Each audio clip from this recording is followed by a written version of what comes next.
بسم الله الرحمن الرحيم. إن شاء الله النهاردة عندنا فكرة جديدة برضو في الدرس الأول. هندخل على طول في الفكرة. بتقول في الشكلين المقابلين جسمين إكس وواي يحملان شحنتان كهربيتان مقدارهما كيو واتنين كيو. يعني الجسم إكس شحنته الكهربائية كيو اللي هو دوت، والجسم واي الشحنة الكهربية الخاصة باتنين كيو. جميل. على الترتيب بيدوران في مسارين دائريين. شرحنا الحتة دي من فكرة كده أو فكرتين فاتهم، وراجعوا الفيديوهات، وقلنا لو الجسم بيتحرك في مسار دائري ساعتها السرعة اللي بيتحرك بها الجسم في بتساوي 2 باي ار على التي. التي اللي هو الزمن الدوري. ولو انا عاوز اجيب التي الزمن الدوري بتساوي 2 باي ار على الفي. جميل. ففي السؤال دوت بيقول بيدوران في مساران دائريان، فإن النسبة بين شدتي التيار الكهربي الناتجان عن دوران الجسمين اي اكس على الاي واي. اول حاجه يا جماعه لازم اكون عارف قانون شده التيار. قانون شده التيار اي بتساوي كيو على التي. عندنا بقى في الحاله الاولى الراجل بيقول لو الجسمين بيدورون بنفس التردد يبقى في الحاله ديت اعرف اللي هو نفس الزمن الدوري.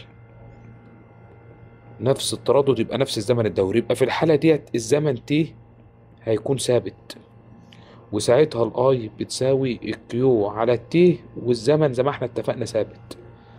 هو عاوز نسبة الاي اكس على الاي واي، يبقى قوم راح جايب اي اكس على الاي واي بتساوي الكيو اكس على الكيو واي. طب الكيو اكس اهي بكيو. جميل. طب الكيو واي باتنين كيو. جميل. وطير الكيو مع الكيو يبقى في الاخر الناتج هيطلع نص. ماشي. تمام. يبقى اجابة المطلوب الاول بنص دي سهلة. اللي فيها فكرة شوية هو المطلوب التاني. طب المطلوب التاني بيقول ايه بقى؟ المطلوب التاني بيقول لو بيدوران بنفس السرعة الخطية. بنفس السرعة الخطية هننزل القانون اللي هناك ده. قانون ده التي بتساوي 2 باي ار على الفي. ماشي. هو قال بنفس السرعة الخطية يبقى السرعة ثابتة، واحنا كده كده عارفين ان الاتنين ثابت والباي ثابت. يبقى العلاقة ما بين الزمن الدوري والعلاقة ما بين نص القطر ار علاقة طردية. جميل. هنرجع للحتة دي دلوقتي. لو هو قال بيدور بنفس السرعة الخطية هنزل بقانون الاي بتساوي الكيو على الزمن تي.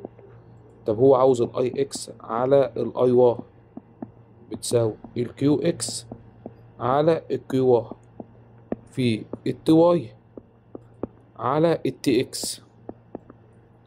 جميل. قلت اي اكس على اي وكيو اكس على كيو واي لان العلاقه ما بين الاي والكيو علاقه طرديه، لكن جيت عند التي وقمت راح خالفها لان العلاقه ما بين الاي والتي علاقه عكسيه. هنبدا بقى نعوض. ننزل الاي اكس على الاي واي بتساوي الكيو اكس هناك اهي بكيو. طب والكيو واي هناك اهي باتنين كيو في التي واي على التي اكس. ماشي. اجيب التي واي على التي اكس ازاي؟ مش عارف، ما انا ما عنديش نسبة التي واي على التي اكس. هرجع للقانون ده هوت اللي كنت وقفت عنده.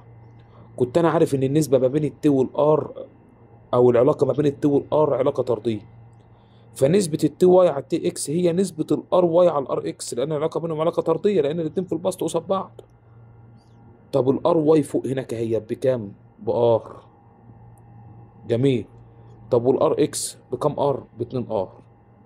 خلاصة الكلام في الجزئية الأخيرة ده إن نسبة التي واي على التي اكس هي نسبة الار واي على الار اكس لأن بينهم علاقة طردية. ما خلصتش. هنعمل إيه بقى؟ هنطير الكيو مع الكيو وهنطير الار مع الار، يبقى الناتج في الآخر هيطلع كام؟ نص في نص. النص في نص في الآخر هيطلع كام؟ هيطلع ربع. يبقى المطلوب الأول كان مطلوب سهل. طيرنا التي لأن قال التردد ثابت فالزمن الدوري بيكون ثابت. لكن المطلوب التاني اللي فيه شغل. خلاصة المطلوب التاني القانون ده هوت اللي شرحته من حصة أو حصتين أهو. القانون ده اللي شرحته من حصة أو حصتين ده هوت. التي بتساوي 2 باي ار على الفي اللي أنا جبته من قانون الفي بتساوي 2 باي ار على التي. جميل. ولو احنا مستفيدين من الفيديو ده ابعتوه لزمايلكم. بص بقى والله حق.